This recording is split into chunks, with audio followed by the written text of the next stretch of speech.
पुणे में एक ऐसा हादसा होता है जो सोचने पे मजबूर कर देता है माँ बाप को भी, बच्चों को भी और उससे भी ज़्यादा वो रेस्टोरेंट ओनर्स जो माइनर्स को लिकर सर्व करते हैं। Yes, we are talking about the Pune hit and run case, जहाँ पर एक अंडर एज बच्चा 17 साल 8 महीने का ये बच्चा होता है। क्लास 12th का इसका रिजल्ट आता है, तो अपना जो 12वीं का रिजल्ट है उसको सेलिब्रेट करने के लिए अपने दोस्तों के साथ एक बार में जाता है, फिर उसके बाद दूसरी बार में जाता है। तो अक्सर देखा गया है कि बच्चों का ये पैटर्न होता है कि अगर इनको कुछ जश्न मनाना है तो बार हॉपिंग करते हैं, पब हॉपिंग जिसको कहा जाता है। दूसरी पब में जाता है, वहाँ पर भी इस अंडर एज बच्चे को बिना उसका कोई प्रमाण पत्र देखे, विदाउट एनी आइडेंटिफिकेशन, इसको लिकर सर्व कर दी जाती है। उसके बाद इस बच्चे के पास अपने पापा की दी हुई पोर्शे कार होती है। उसमें ये साहिबजादे 200 की स्पीड पर पुणे की आम सड़कों पर, हम किसी फ्रीवे या इवन की हाईवे की भी बात नहीं करें, पुणे की आम सड़क है। सीसीटीवी में आप देख सकते हैं जो फुटेज निकली है, दिखाया गया है कि एक आम सड़क पर जिस पर ऑलरेडी ट्रैफिक था, लोग चल रहे थे, आवाजाही चल रही थी, ये साहिबजादे 200 की स्पीड पर अपनी गाड़ी भगाते हैं। ये गलती दो परिवारों पर किस तरह से भारी पड़ती है।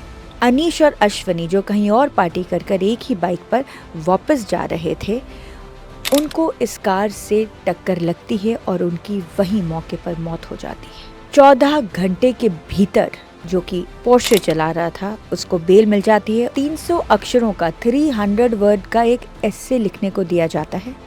उसके बाद उसको बेल दे दी जाती है। स्थानीय पॉलिटिशियन है, वो यह भी कह रहे हैं कि पुलिस स्टेशन पर उसको स्नैक्स भी दिए गए। पिता है वह एक बड़े कारोबारी हैं, रियल्टर हैं, लेकिन मीडिया के दबाव में और परिवार के दबाव में और स्थानीय जो लोग हैं जिन्होंने उस बच्चे को पकड़ा भी और उसकी वहाँ पर थोड़ी बहुत पिटाई भी करी, उनके दबाव में पिता है उनको हिरासत में ले लिया गया है।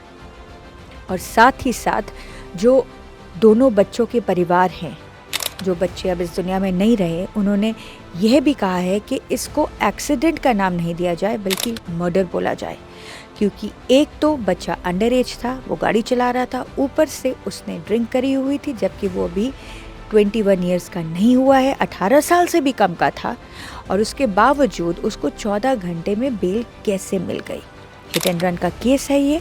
इस केस के बाद भी अगर यंगस्टर्स की आंखें नहीं खुलती कि किस तरह से उनकी लापरवाही न केवल किसी और के परिवार को बल्कि उनके परिवार को भी कितनी असमंजस में डाल सकती है, कितनी दुविधा में डाल सकती है और कितना दुख पहुंचा सकती है। देखिए, यहाँ पर अगर बात करें, ऐसा नहीं है कि माँ बाप बच्चों को बोलते हैं जाओ ये गाड़ी ले जाओ और इसको 200 पे भगाओ। कई बार ऐसा होता है कि माँ बाप को इल्म ही नहीं होता कि बच्चे चुपके से गाड़ी ले गए हैं। अगर गाड़ी भी ले गए हैं तो माँ बाप बच्चों को कहते रहते हैं बेटा धीरे चलाना, बेटा ड्रिंक एंड ड्राइव मत करना, इतनी हिदायतें माँ बाप देते रहते हैं, लेकिन जो यंगस्टर्स होते हैं वो सुने तो बात है ना। लेकिन यहाँ पर जो माँ बाप हैं उनको आप क्लीन चिट भी नहीं दे सकते। गाड़ी की चाबी आप उनके हाथ में क्यों देते हैं अगर वो इस स्टेज में है कि एग्रेसिव ड्राइविंग करते हैं। और बहुत बड़ा सवाल यहाँ पर अपब्रिंगिंग का भी आता है।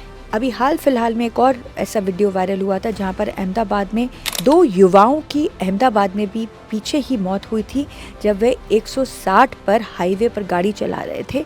गाड़ी क्रैश हो जाती है और 5 में से 2 वहीं पर ख़त्म हो जाते हैं।